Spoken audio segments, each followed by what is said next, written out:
Today I'm going to talk about how to position your left hand on the violin. What is the frame? And I'm going to give you 5 tips on what to think about and how to think about these 5 tips. Before that, I just want to make a point of how you should feel before you start putting your hands there. And I think the most important thing is that you have to feel that you have a freedom of the movement of your fingers, and that you also have a structure and frame on your fingers when you position them on the violin. But first, you also need to know about the 3 motions of the fingers on the board. And the first one is when you are lifting the fingers on the strings. So that's the lifting motions, up and down. Then you have the horizontal when you are changing strings. And then you have also the vertical when you go up and down the string. And these 3 movements, they need to feel free, and also you need to feel that you don't have tense somewhere in the fingers, that you don't feel tense, that you don't get pain from moving your fingers in the long run, of course. So I always find easier to position my hand in a way that I have to move my first finger down, then to move my 4th finger up, if you understand what I mean. And I want to explain this a little bit better with the 1st and the 4th finger. What I mean is that you don't want to change the frame of your hand according to only one finger. And usually that is the problem with the 1st and the 4th, that if you have a little bit shorter forefinger, you want to, reach the forefinger, and then you change your hand, do something like this, or if you want to go down with the 1st finger, you do something like this. So that's my point, to just keep the form of your hand, the frame of the hand, without changing it for one finger. I also want to talk about not to jam your fingers, like to have them squished together. That's also creates tension, and you cannot move your fingers independently when they are squished together. So my first tip for playing with the freedom and structure with your left hand is to think about your bass knuckles, these ones. I can see many times on my students that they are squeezing the bass knuckles, and that's, as I mentioned before, that creates a lot of tension, and then you cannot reach with your fingers freely. So what I recommend is that you open up these bass knuckles. So even your fingers are in position, don't squish them, but try to open them and see like that you have distance between them.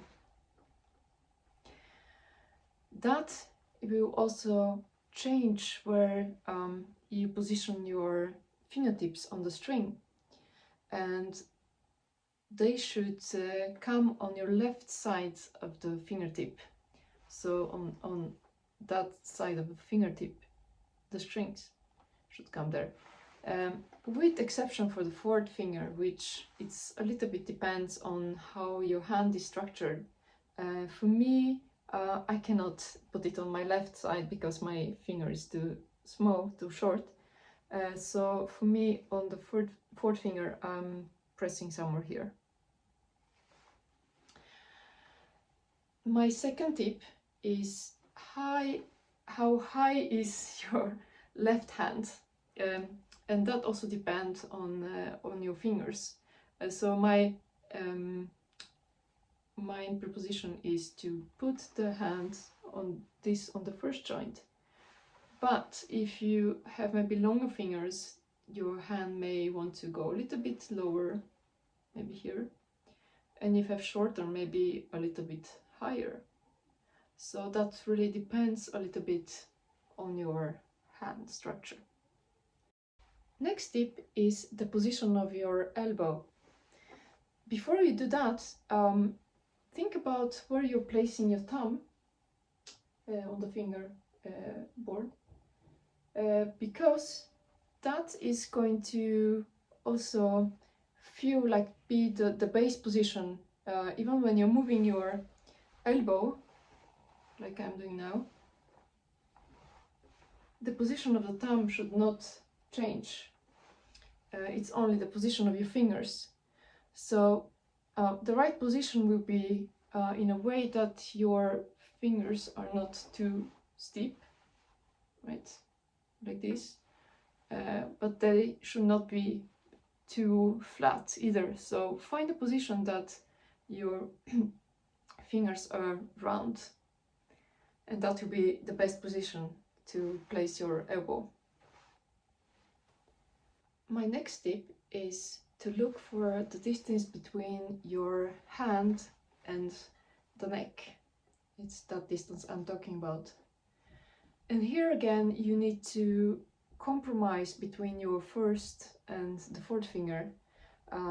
So what you can do is to have your hand closer if you don't reach with your fourth finger, like this, and somehow that can also free the first finger from being jammed.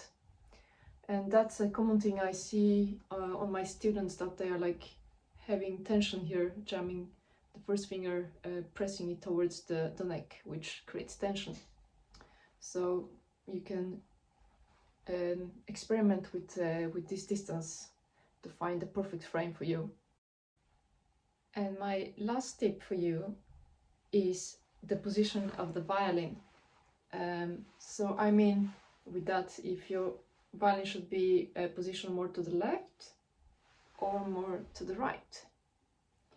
And that depends on the length of your arm. So if you have a longer arm, you may want to position the violin a little bit more to the left. And the opposite, if you have shorter arm, you may want to position it more to your right. Also, you should consider to find the right chin rest for you and shoulder rest, because that play a big role in the way you position your violin, the way you set your violin on the shoulder. So that's quite important, and I'm not going to go into that because there is a lot of different chin rests and shoulder rests out there, and you should experiment and find the right for you. Okay, that was all for today. I hope the video didn't become too long, and if it does, just divide it in sections and experiment and try different positions with your hands. See what is best for you, and let me know in the comments below. And I'll see you in my next video.